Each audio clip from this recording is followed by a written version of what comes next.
24th.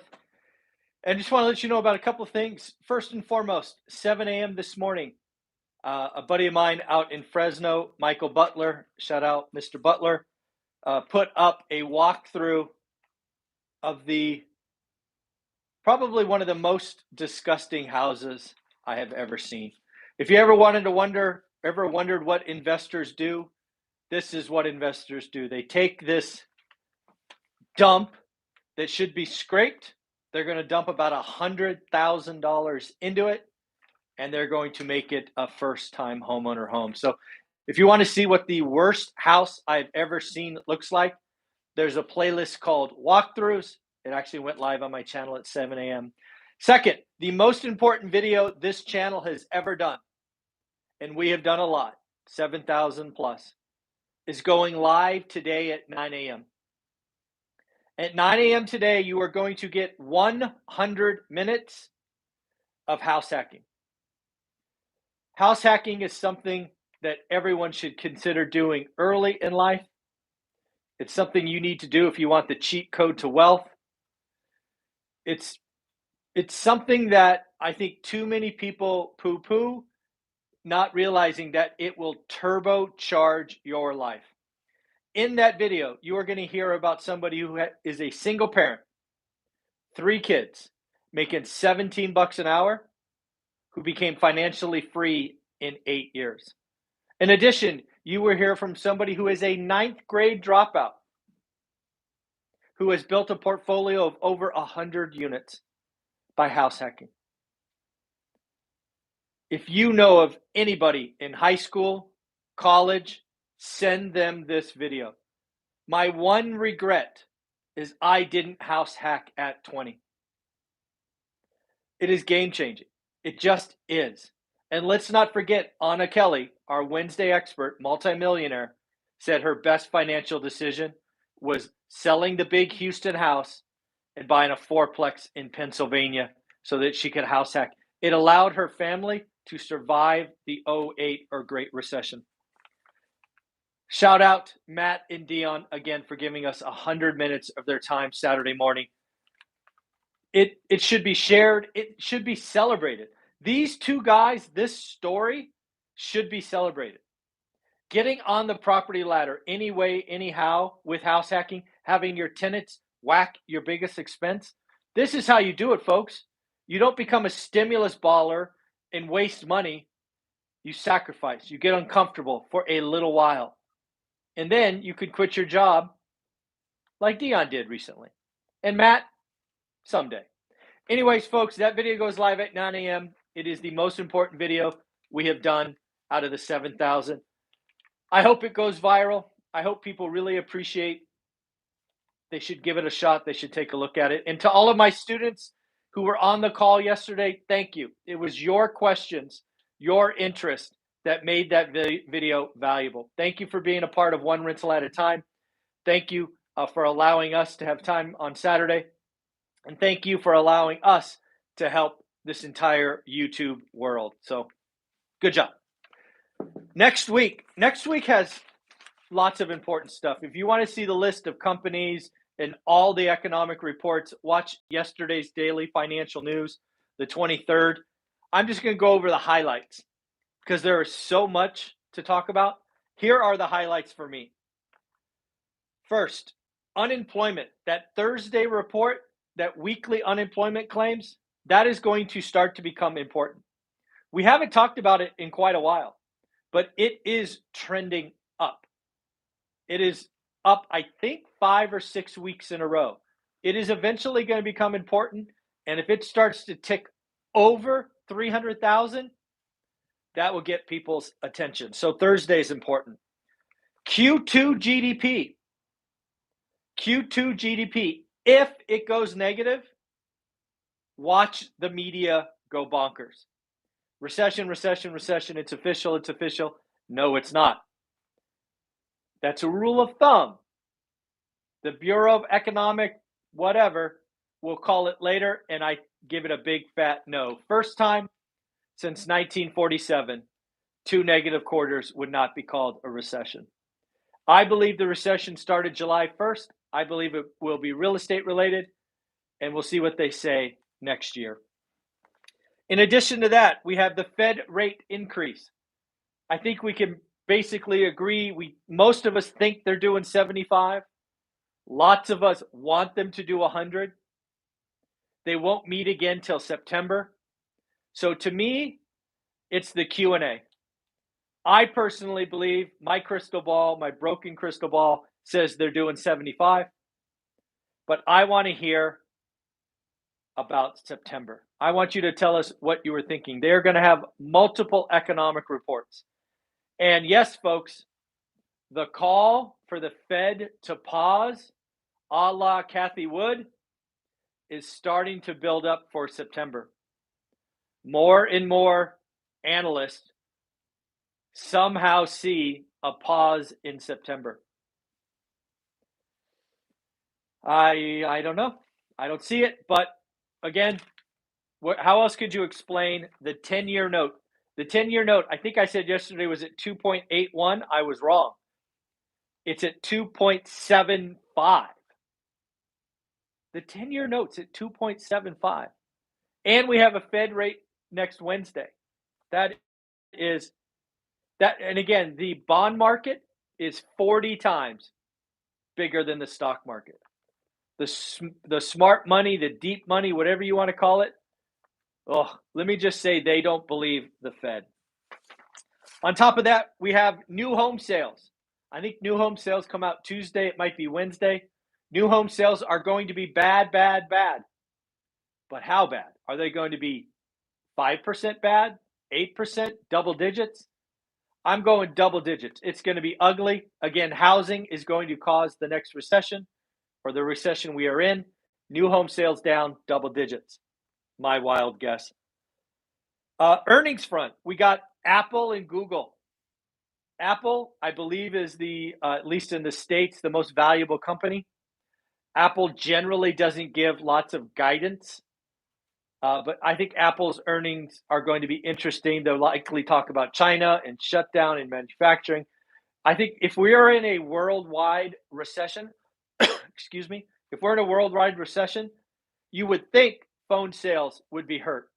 And as the biggest, the baddest on the planet, you got to think Apple might feel that. They are not immune to a worldwide recession.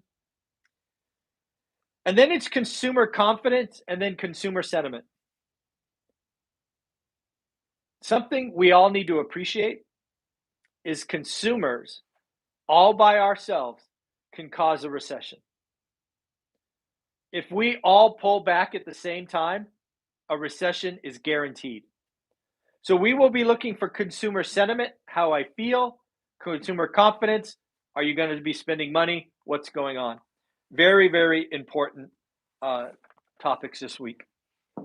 Biggest real estate profit ever. You want to know, do you have any idea? The largest profit on a single asset.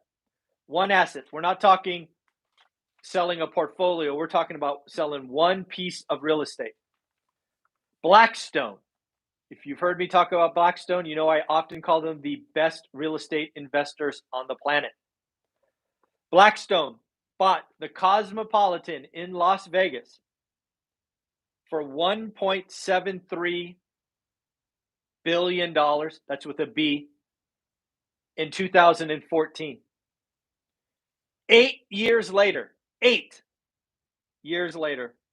they just sold it for $5.65 billion. They made over $4 billion in profit when you add in cash flow and all of these other things.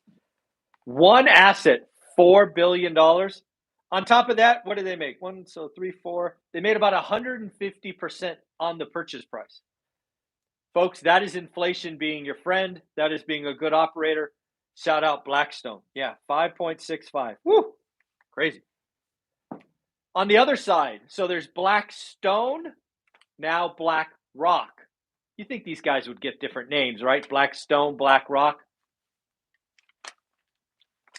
BlackRock lost 1.7 trillion, not with a B, that's with a T, folks. That's with one of these. T in 6 months. Yes, $1.7 trillion in 6 months. That's almost 300 billion a month. You thought you were having a bad year. Try losing $1.7 trillion. Crazy. Wage inflation. This is important. I believe wage inflation is being underreported. Why is that important? I believe when you look at CPI, remember we did a whiteboard discussion. There's a playlist called Whiteboard where we talked about the most important economic indicator, that 9-1 bar chart, and how much of that is sticky versus not. Kathy Wood says lots of it's not sticky. Michael Burry says a lot of it is sticky, to give you kind of both sides. I believe, and I believe I said in that video, the thing to watch is wage inflation. I've been digging into this over the last week, maybe two. I actually think wage inflation is worse. Wage inflation has been reported over 5% for the last several months. I think it is underreported. Again, a lot of the economic statistics that we look at, you have to understand how they are calculated. And we just live in a different world today. The world is acting like it hasn't acted before. What do I mean by that? Well, if you take wage inflation and you sprinkle in great resignation, you have a better understanding. So, what do I mean by that? Great resignation. You have undoubtedly heard about this. But a lot of the great resignation is I'm leaving job A and I'm getting job B. Lots of times that move from A to B is for more money, and sometimes substantially more money. I have talked to business owners who are routinely paying 15, 20% more to hire talent. It is hard out there. And as I look at how wage inflation is calculated, it does not include resignations because it's a new job. The wage inflation calculator is kind of same person in the same job. So I believe inside that 9.1 CPI is hidden wage inflation. And if this is true, I'm not saying it is true, but if it is true, that is going to make the 9.1 a lot harder to come down. It could be like Michael Burry says, sure, maybe the bullwhip, maybe deflation on commodities, maybe that'll come down 2%, but that still keeps us in the sevens. And if we stay in the sevens, that means the Fed has more work to do. It's all of these dominoes tied together. The economy is complex, and it's fun to think about, but it is also very complex. So stay tuned. And next up, China. We've talked about China on this channel a lot. We started talking about it with Evergrande. I have been to China many times. I have friends there. It is a mess. They've crushed the entrepreneurial spirit. Now they lost the real estate market. 70% of the wealth in the middle class is in real estate. Now you have middle class revolting. You have bank runs. It is ugly. You even had a negative Q2 GDP in China. It is bad and getting worse. When you lose the confidence of the people, that gets pretty scary. And what might be their answer? Great, let's go build more ghost cities. Let's go do another infrastructure spending. The China market is in a lot of trouble. All right, so what else do I got? Let's see.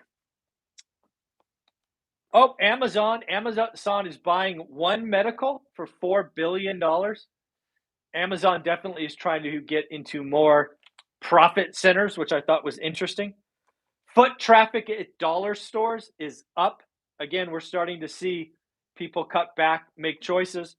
Dollar store is up 13% quarter on quarter, 8% year on year, and 20% this year to 2019. It is above pre-pandemic levels by 20%. Not good. New York Federal Reserve estimates that total home equity of owners is $39.7 trillion. Again, that's with a T, trillion. Last year, the New York Fed estimates that $1.2 trillion was extracted in cash out refis, and over 1 million cash out refis were processed in Q4 alone. What we are seeing in the real estate market right now, again, refis are down 80%, is liquidity is drying up. If you were on this channel, we talked about extracting equity 9 months ago when rates were cheaper. You have to move when the banks are open. Now they are tightening up, and with QT starting to kick in, we'll start to see some numbers on July 31st. They only post on the 15th and the 31st. We'll see how QT is going. But yeah, it is tough out there. Again, get your dry powder, stack cash, buy assets.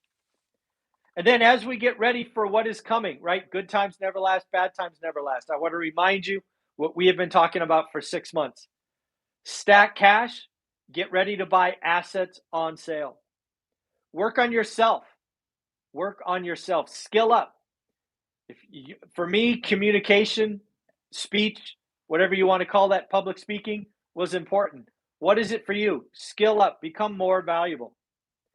Get around positive people. Rule number seven, audit your personal network. A lot of you have friends that are poison, just absolute negative poison. You do not want to be around negative people in a recession. It'll just pull you down. You need to be confident. You need to stand up. You need to do the work. You build wealth in recessions. You don't retreat. You understand. You negotiate, you get terms, you only do great deals. If you don't, if your network is negative people, you're going to get pulled down with the rest of them. Show me your friends and I'll show you your future. Please, rule number 7, audit your personal network. You just got to do it, folks. All right, Sunday, the 24th. Look at that. We're on our way to 36,000 subscribers. Thank you, everybody. Do me a favor, share this video with one person today. Ask them to subscribe to One Rental at a Time. We are trying to get to 50,000 so we can have a party in Vegas. Again, take care. Michael Zuber, One Rental at a Time. Bye.